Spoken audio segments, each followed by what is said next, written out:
Hi, welcome to lecture 16 in this sequence of lectures about the Introduction to Proof course.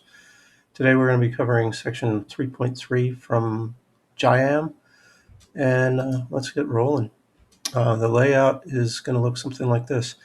We have really two different types of argument, although they're closely related to one another. These collectively are known as indirect arguments. And so the first one we'll look at is proof by contradiction. And then secondly, we'll look at proof by contraposition. Most people don't say that. I think that's the correct way to refer to it, but you'll hear people say proof by contrapositives, which is fine, whatever, as long as we understand what we're talking about. We'll end with a little bit of Latex work to help you to basically typeset your theorems and proofs in the official style. So let's get talking about contradiction. What do you do to make a proof by contradiction? We've actually seen one proof by contradiction already, the proof that square root of 2 is irrational. So your very first sentence is often simply, suppose not. You want to prove a theorem? Well, suppose it's not true, and see what happens. So you'll make the assumption that the conclusion you're trying to prove is actually false. And then from that, you are going to deduce something, ideally, that's ridiculous. And so that feels a little strange to do, but that's your goal, in fact, to reason towards something that's contradictory. Then, if not P, the assumption that the conclusion you're after is false, so if we're calling the conclusion P, then not P ends up being equivalent to a contradiction, a little c, then you have to decide, well, P must be equivalent to a tautology. P is true, in other words, in our universe. The actual situation is slightly more complicated than this. It's that not P implies a contradiction, because the rules of inference we use are unidirectional. Well, they can be bidirectional, but they're often just implications. But nevertheless, that still gets you that if not P implies a contradiction, then P is tautological. We did see this proof. I mentioned that already. The style of proof, rather. The proof that root 2 is not rational is a proof by contradiction. Let's look at another theorem. This one is in one of the books of the Elements by Euclid. So the statement is just that the set of all prime numbers is an infinite set. And here's the proof. So notice the first line does something like what I said. You're going to suppose the opposite. I have left out some commas, I believe. In my opinion, it should say suppose, comma, on the contrary, comma, that there are only a finite number of primes. That on the contrary, there is in a positive phrase. But anyway, suppose there's only a finite number of primes. This finite set of prime numbers could, in principle, be listed in ascending order. It's not really a part of the proof, but it is nice to sort of go, okay, I see what they're talking about. It's leading the reader along with you. We've got here is basically the roster form of the first prime, the second prime, the third prime, and so on until we get to the nth prime. So there's n of these primes. Now, take note that 1 here, the 1 isn't saying that 1 is the first prime, but rather that the first prime is p sub 1. That would actually be 2, and p sub 2 would be 3, and p sub 3 would be 5, and so on. But if we're in this situation where we think there's finitely many, then it ends somewhere. There's a pn. And then this is kind of the norm when you're doing a proof by contradiction. You need to come up with some clever way to get at the contradiction, to get at something that's impossible. The cleverness here is to think about a number n that's formed by adding 1 to the product of all those prime numbers. Now I've used the capital pi notation. I can't highlight it properly, but that capital pi means product over all things, like capital sigma means sum over all things in a collection. And we've got an index variable k that's running from 1 to n. So p sub k, first it's p sub 1, then p sub 2, and all the way up to p sub n. And we're keeping a running product of those things. And then we add 1. Well, that's That's clever in a couple of ways. You'll see how this goes. First of all, n is really big, right? It's much bigger than that largest prime number Pn, because you have Pn as part of that product. So you're multiplying Pn by a bunch of other stuff, and then you're going and adding 1 to it. So it's definitely a bigger number than Pn. And Pn's the biggest prime. What does that tell you about n? It's not. It's not a prime. It can't be. Well, that means n must be the product of primes. It has to factor. If it's not a product, if it's not a prime, then it must be a composite number. It must have factors. And those factors must come from the primes that are in our list. So we're just actually creating a name for one of the factors of P of n there. It's called P sub j. Suppose that P sub j is one of the primes that divides n. Well, this is where the construction of n is really, you see the cleverness of it. See, let me head back one and you'll see the P sub j is one of these things that's multiplied together. So this giant product has a P sub j in it. So if you were thinking about the quotient remainder form for n, it would be pj times a bunch of other junk plus 1. So what's the remainder if you divide by pj? It's 1.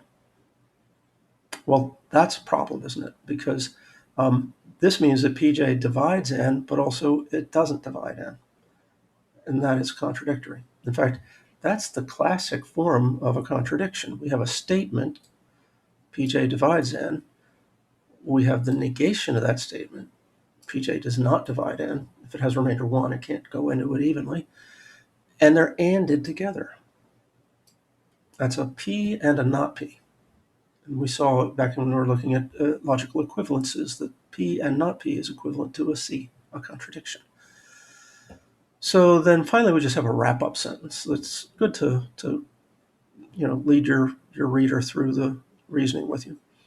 Since the supposition that there are only finitely many primes leads to a contradiction, there must indeed be an infinite number of primes. Like it. Then you can write QED. Actually, I want to take 2 brief digressions here. There is, I think, a pretty funny webcomic on XKCD. I'll include a link in the description where somebody's asking their professor about this question: how do you know there are an infinite number of primes? And she answers in haiku while actually floating, levitating over the classes. It turns out it's because the kid who's watching that is sleep deprived. But the way to quickly get to that, I'll include this link in the description. It's 622 is the permanent link to it. We don't need that yet. What do I want? Oh, yeah, back to this. So the other digression is there's a notation. I got to just minimize this so it's not in the way. There's a notation that is supposed to be reminiscent of factorials. When you have a sharp sign, or what people nowadays call an hashtag, after a prime number, it means the product of all the primes up to and including p. So that's sort of reminiscent of the factorial symbol, right? The exclamation point means product of all the numbers up through n. This means product, but only through the prime numbers up to n, or up to p in this case. People normally read that as p sharp, or if you want to say it out loud, you can say p primorial. The number in the proof that we were just doing, you could write it as p sub n sharp plus 1. That's the product of all the primes up to p sub n, and then add 1 to it, which is kind of cool. I'll point out there's this sort of tendency, I think it's just human nature somehow, that people are drawn towards an incorrect way to reach the contradiction here. They get this number n, which you can see is not divisible by any of the primes based on the way it was built. And so you think, well, that's got to be a prime itself. So it's not divisible by any other primes, right? It must be prime. And that's a contradiction in a certain sense, because now you've got a prime that's larger than the largest prime. But that idea doesn't really pan out properly. The issue is this.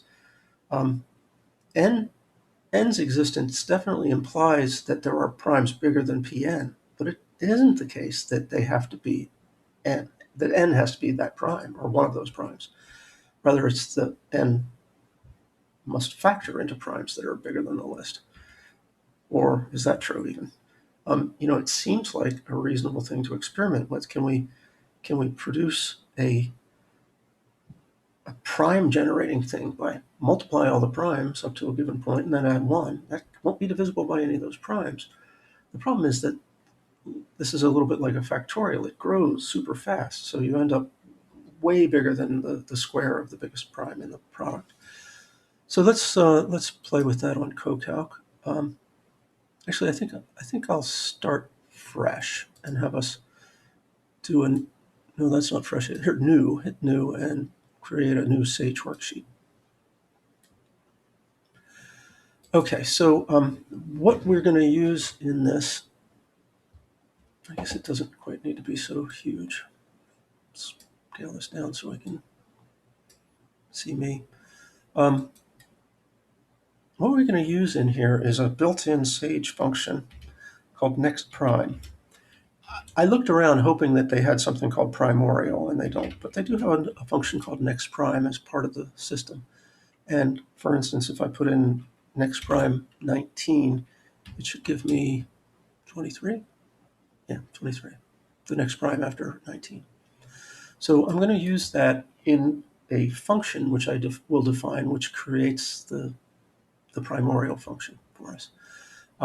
My tendency is to use these drop downs that it has, which give you little code snippets, just to see an example of what defining a function looks like, and then modify that to suit. So what does defining a function look like? It starts with this keyword def for define. The name of the function is what comes next, and if it has arguments, they'll go there. I'm going to go ahead and make changes to this while we're at it. I want to call my function primorial. I have no idea how to spell primorial. The argument to that function, we'll call it p for prime.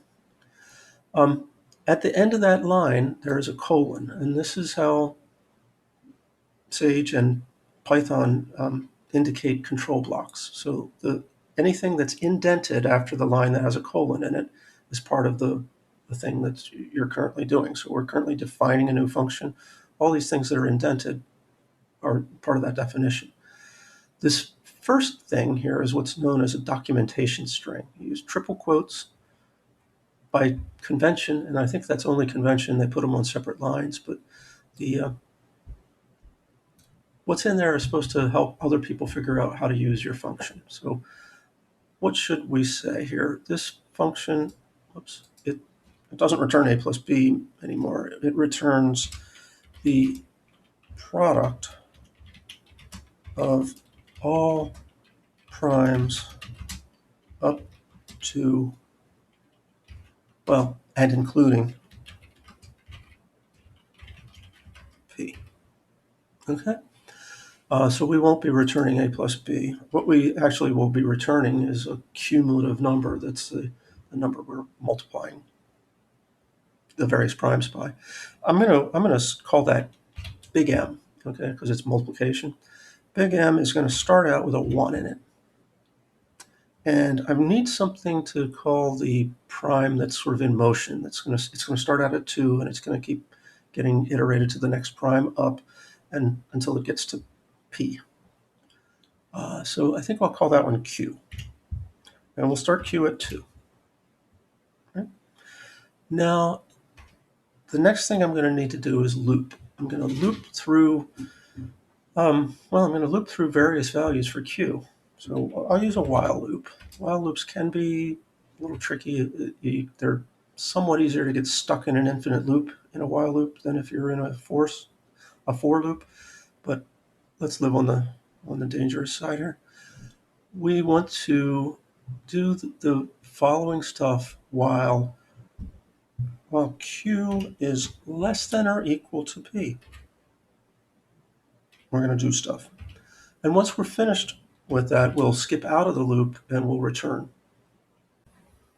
Right, so we're building this while loop. Q is the thing that I'm going to be incrementing through here.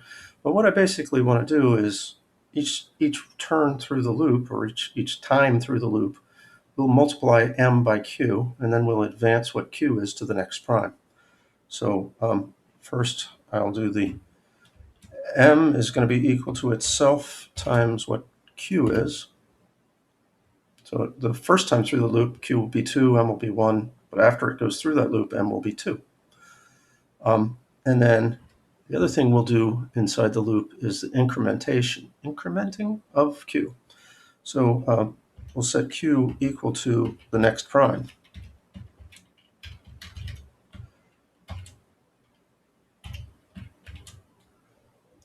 And then, okay, yeah, we don't want to actually return a plus b because there aren't any a's and b's, but what we're actually going to return is the m. And if I've coded this accurately, we should be able to hit enter, and you'll see nothing happens, except the little green bar flashes for a while telling us that we must have come disconnected from the server. So it's first getting a server running, and then it executed this. But there's no output. Okay, that's actually good news. If there had been output, it would have been an error message that I'd done something wrong. So in a new cell, we can actually try this out. Let's see what primorial of 5 does. 30. Does that make sense? That's 2 times 3 times 5. And we can try some different numbers. Primorial of 7. Oops. You have to have shift and enter to make it go. Yeah, well, that's 7 times the previous guy. Now, there's other ways I could have coded this, by the way, but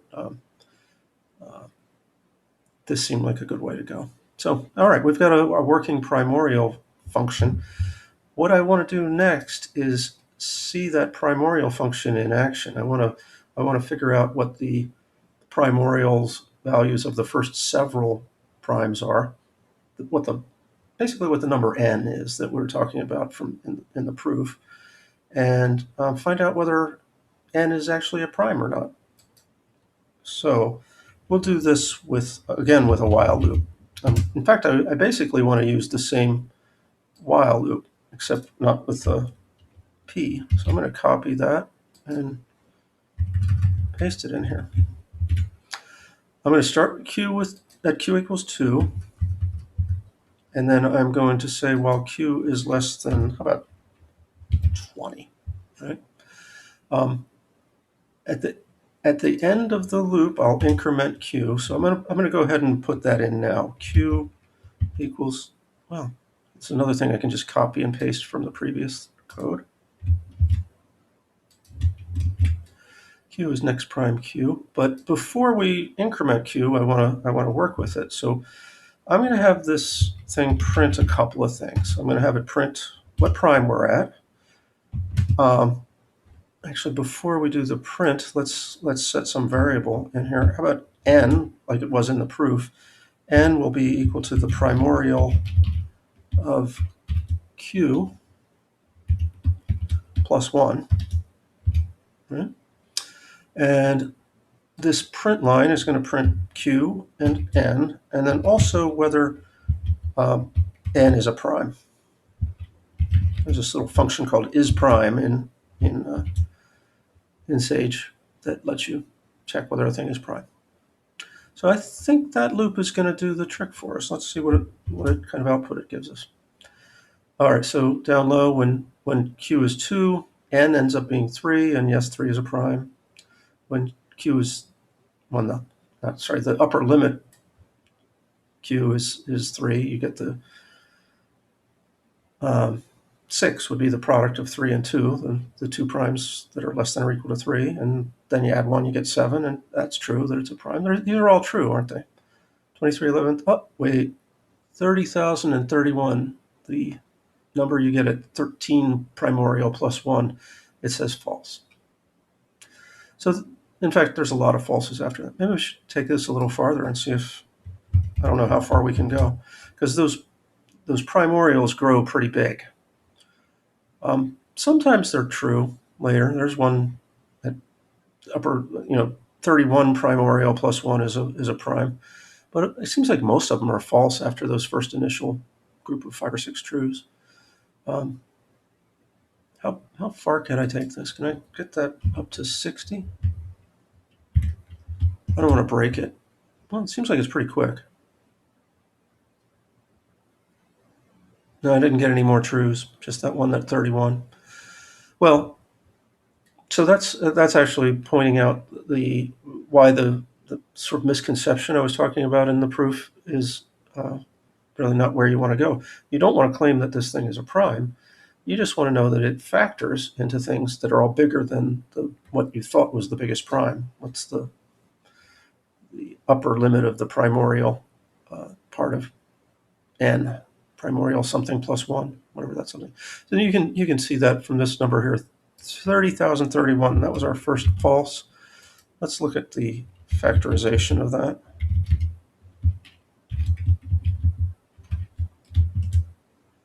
Yeah, it's 59 times 509. And both of those numbers are considerably bigger than 13, which was the biggest prime if we thought 30,031 was our n. All right, so I think I've given you an idea about how you can use the computer to help with various conjectures. This was another one of these things where we sort of were conjecturing that something was true about prime numbers, and it almost never is. They don't have they have some patterns in them, but they're not simple patterns, and it tends to be the case that things turn out to be false when people conjecture things about primes. All right. So much for that digression. Well, we used CoCalc already. Here's another example of a proof by contradiction, and this is a very simple proof, but it's something that most people would say, yeah, I don't need a proof of that. You'd say there is no largest integer. Sure, I believe that because you can always keep counting, right? Well, this proof essentially formalizes what I just said informally. So here it is, proof. Suppose by way of contradiction that there is a largest integer, L. Then L is an integer, L is in Z, and for all Z and Z, L is greater than that Z. That's what it means to be the largest integer. I guess L for largest. Here's our contradiction. You don't have to think very hard. Consider the integer, the quantity L plus 1.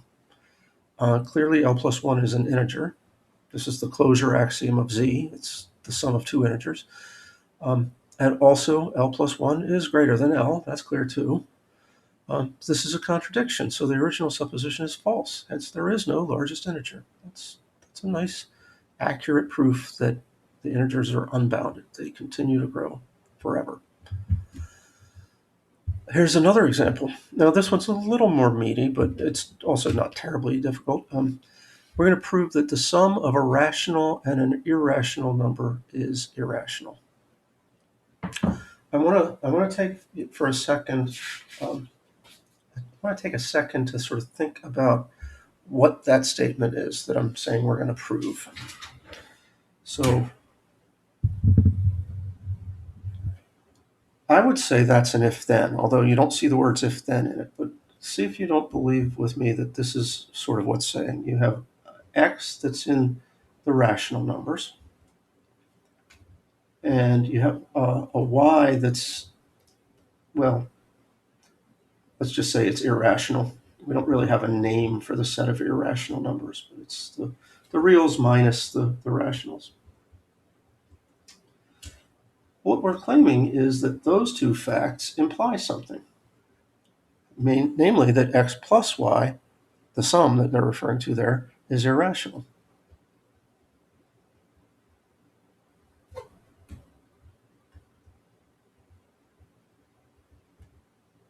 Let me just abbreviate that. Right, so we've got the and of two things implying a third thing. If you wanted to do this symbolically, it looks something like this. A and B implies C. With A would be the x is rational, B would be the y is irrational, and C would be the sum is irrational. That's my claim of what the statement we're after is. And remember that the first line in a proof by contradiction is going to say, well, suppose not. In other words, suppose the negation of this. All right, so we need to figure out what would you get if you put a logical not in front of that. You've done this before. Remember what it means to negate a conditional? That's when the if part is true, but the then part is not. So the negation there is actually the if part holds and the then part doesn't. Maybe we should parenthesize. So A and B is true and C is not true. That's when you know the negation is false, or the conditional is false. All right, so that, reinterpreted in terms of rational and irrationals, that should be the first line of our proof. So let's check. Starts with suppose by way of contradiction that, and then let's see what it says. X is rational, that's our A. Y is irrational, that's our B. And I should highlight the and here. And that X plus Y is rational.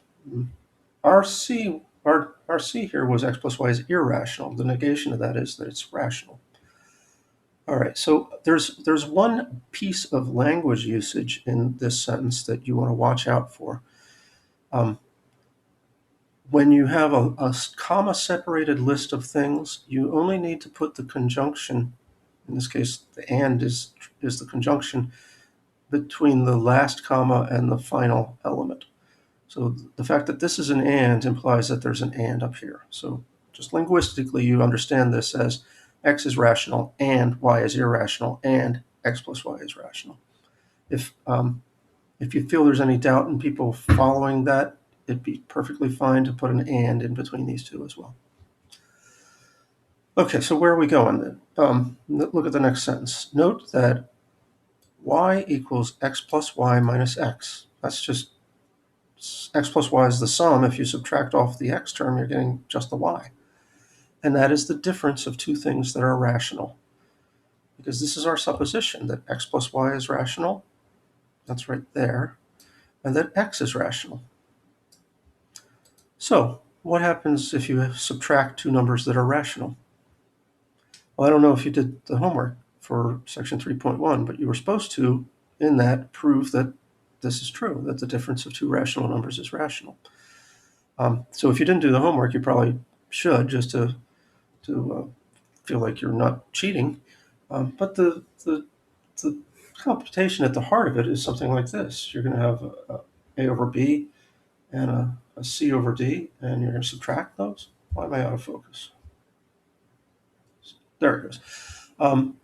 Well, yeah, you can subtract a thing like that. The words that would need to go in here are that a, b, c, and d are all integers, and b and d are non-zero, etc. But this is just checking that you know how to subtract with fractions. The common denominator would be bd, which we need to multiply the one on the left, top and bottom, by d, so we get ad, and the other one would be top and bottom multiplied by b, so we get bc. Now, that's what it means to subtract two fractions. The bottom is definitely an integer.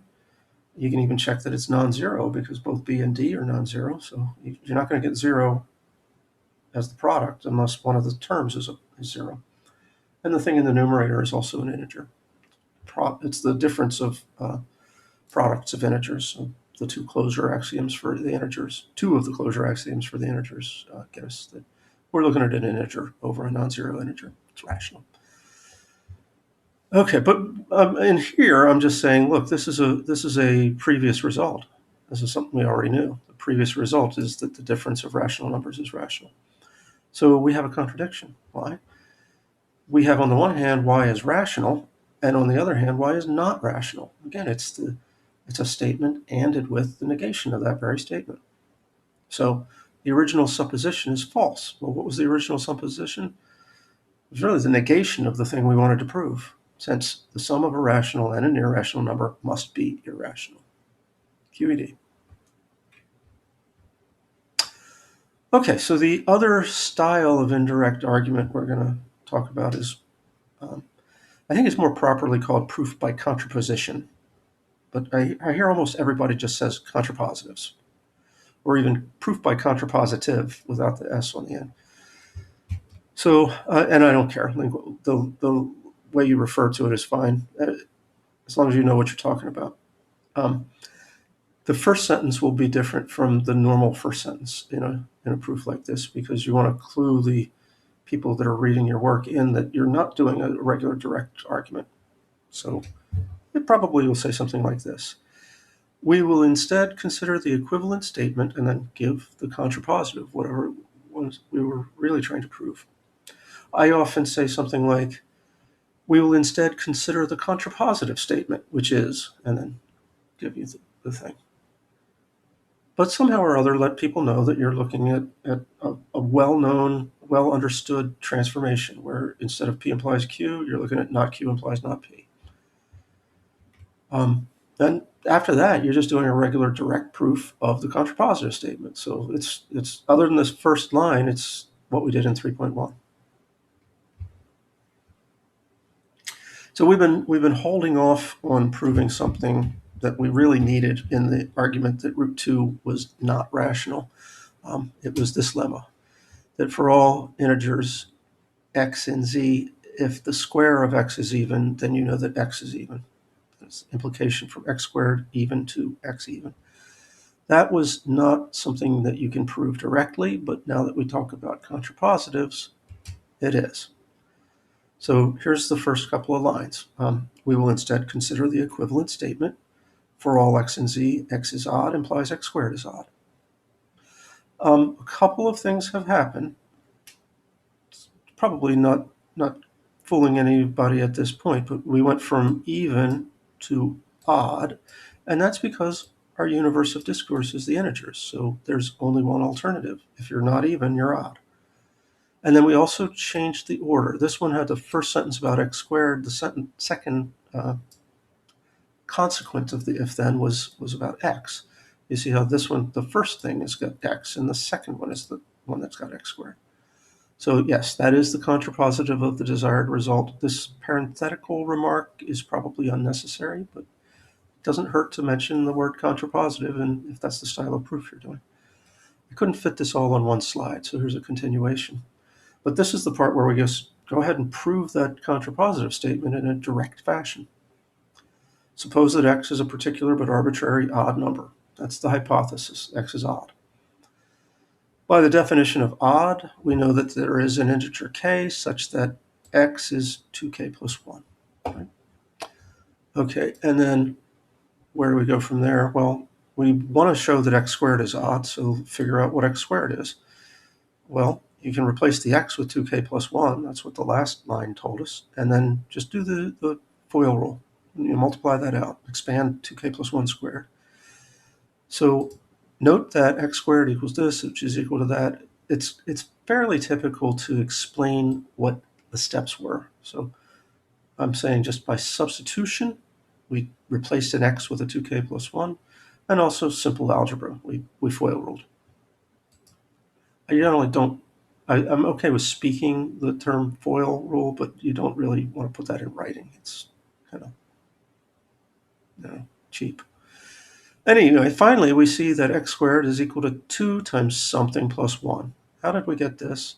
Just took the expression above there and factored a 2 out of the first two terms, grouped that stuff, and then left the plus 1 on the end.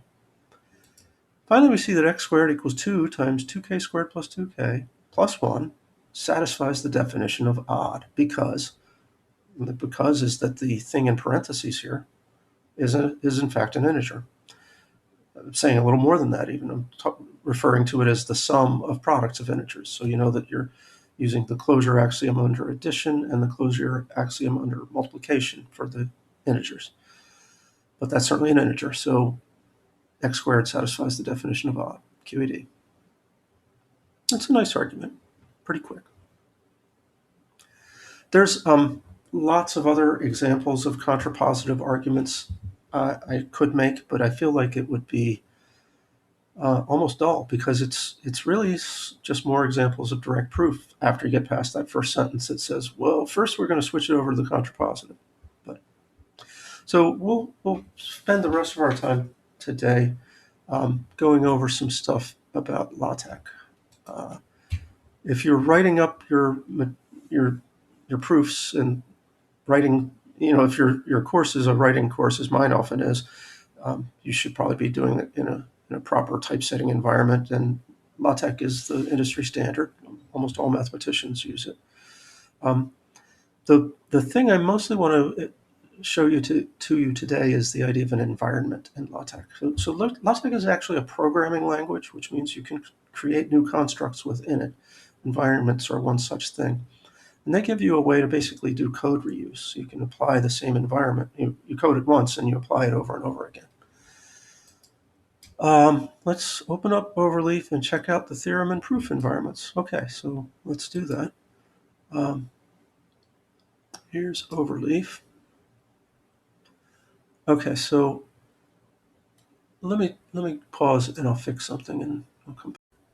All right, we're back. I just wanted to resize the window and had to comment out a few things, but I wanted to lead you through something here. Basically, what I've done is take the same sample document we were playing with previously. Remember, the last thing we did with it was to make this two-column proof, or at least, yeah, it was a two-column proof of something from logic. The first thing I want to show you is this command here, /new page, which creates a new page. It creates a page break, which means that if you're looking at the PDF, this page stopped early. It's not full. There are times when you want to do that, but usually it's not the case. So it's just something you need to know about. If you want to force a page break at some point, you can put one of these new pages in it. There's also a command called clear page. /clear page will sort of strongly hint to tech that it should do a new page, but it won't force it the way new page does. Okay, so what did I put after the new page? Actually, let's recompile. I put a couple of environments.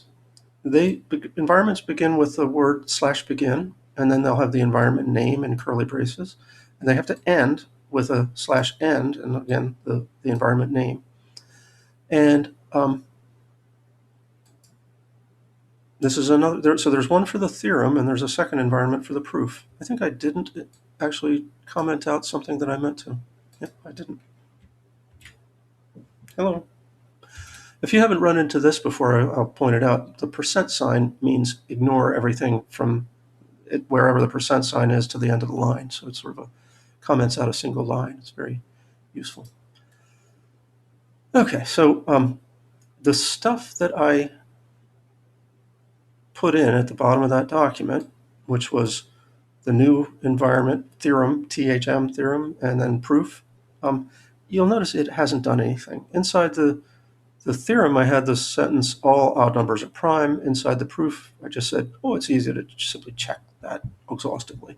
Neither of which are true, right? These are for example purposes. Do you notice how it's got little red X's next to things? If you mouse over those red X's, it tells you something. There's been a LaTeX error, Environment THM is undefined. We don't really have this environment yet. We're going to have to make it happen. Also, the proof environment does not happen yet. You'll also see more extensive language explaining what went wrong over here in the thing. So, but you can tell it doesn't look like it's the statement of a theorem or the associated proof yet. So the first thing we're going to do is uncomment this use package line, which wasn't in the original document, so you'll have to type that in. Use package AMS Theorem, AMS THM. So we've got AMS Math to get us access to all the AMS Math symbols and the AMS environments. AMS Theorem gets us structures like theorems and proofs. Okay. Thus far, if I recompile, it'll improve one thing. So I wish I had. Is there a way to blow up on this? Oh, there's a little zoom in. So what has happened is the theorem hasn't done any better, but there is now a proof environment. And this is a funkiness about the AMS theorem and package. It creates a default proof environment, but it does not create a default theorem environment. So we have to actually do it. What it actually creates for us is a machine for making environments. And these next two lines that are commented out, let me uncomment them both. This is where we use that machine. This is a factory for building theorem environments. It's called /new theorem. So the new theorem command takes a label, and so it'll create something that you can then call with begin and end syntax. It also has two other arguments. One is a real argument, and it is the label that will be applied to the thing. So if we're creating a theorem, the first thing in the theorem, it'll say theorem with a capital T, and The second thing is an optional argument, but this is important. Most of the times when you're writing books or articles with math content, there's a bunch of theorems, and it's nice to have them numbered so that you can refer to them by number. And tech even has an automated way to index things relative to their numbers so that you can refer to other theorems within maybe the proof of another theorem. So how the numbering works can be by chapter or by section or just sequentially. I'm telling you that I want to have this by sections. So, the other new theorem I've made is a new theorem star, and that's something that's actually I use fairly frequently when you don't want to have a number associated with the theorem. It's the star versions of a lot of things in LaTeX are unnumbered variants. So THM star would be an unnumbered theorem environment, but it would still write theorem up front. It just wouldn't give you the section number that we're in. Okay, so with that, these last two errors, I should also, I guess, point you. We should have an error right there. I'm not sure. Well, it's going to go away when I recompile because we've done the right thing.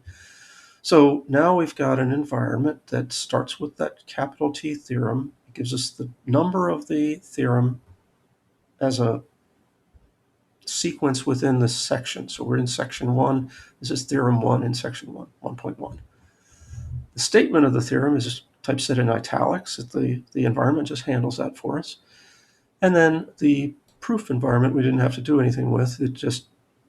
It starts with the word proof in italics, and then you write your proof, and then there's this little box at the end. Now, I happen to not be a fan of the little box. I like to write QED at the end of my proof. So let me go back up here and show you this last bit of stuff that wasn't fully uncommented, but it apparently did the trick.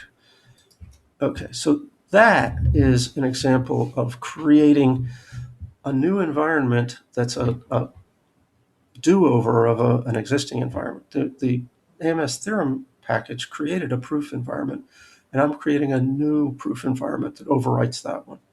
So that's why instead of saying new environment here, I have to say renew environment. I'm redoing the definition of proof. You'll notice the percent sign is there. The renew environment thing takes 3 arguments, and they have to be the name of the environment, any tech code that goes at the beginning of the environment, and any tech code that goes at the end of the environment. And they have to be all on one line, but that's hell to read. So if you put a percent sign there, the compiler never sees the end of line that's at the end of that line. And so it treats this as if it was all in one line, and a human being can still read it without scratching their head too much. Okay, so our renew environment is for the proof environment. It begins by running another environment. We go into the quote environment. That's one of the things that's standardly defined, which means the body of our proof will be inset a little bit. It'll be made to look like what's called a block quote, where it's all tabbed in just a bit. We will have an emphasized /emph, get you emphasized text, so it looks like italics. I personally prefer a colon after the word proof rather than a dot. And then this is the stuff that ends it. Now, you don't need to know too much about this. The rules in particular, the rule like that, well, this one I think you can look at. This makes an invisible little dot on the screen. It's a dot that doesn't have any ink in it because it's 0 points wide and 0 points high. So it's a 0 by 0 blob of ink, which means it isn't any ink, but it does give you a place or position to push against. There's something in here that's known as rubber space. That command means horizontal fill. And what I'm hoping to have happen is was an extra percent that didn't belong. What I want is to horizontally fill, pushing against that rule until this QAD gets all the way over to the right-hand margin. Okay? That's a lot. I think for now, I would just work with the standard proof environment. If you decide you're unhappy and you really want to make some changes to it, I'll make sure that the slides for this includes a copy of this so you can copy and paste. Because you want to be very careful about curly brace matching and that kind of stuff. It can take forever to debug a mismatched brace and this kind of stuff. It's a little bit hairy. All right, so now we should be able to recompile and proof, same proof, but it says QED at the end in the right margin. Yeah, that's a lot of work for not much return, but the real issue is to show you about environments. I'll point out that we have seen environments already.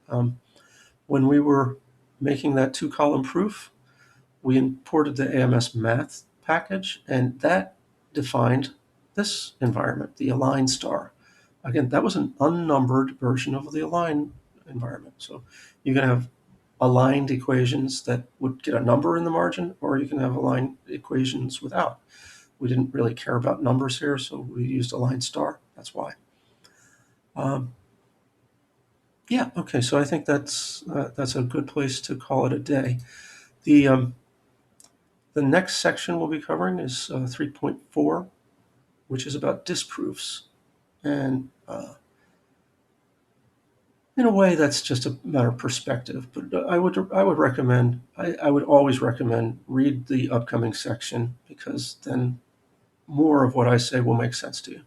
So take a look at section 3.4, and I hope you'll be back to see it'll be lecture 17. Have a great rest of your day.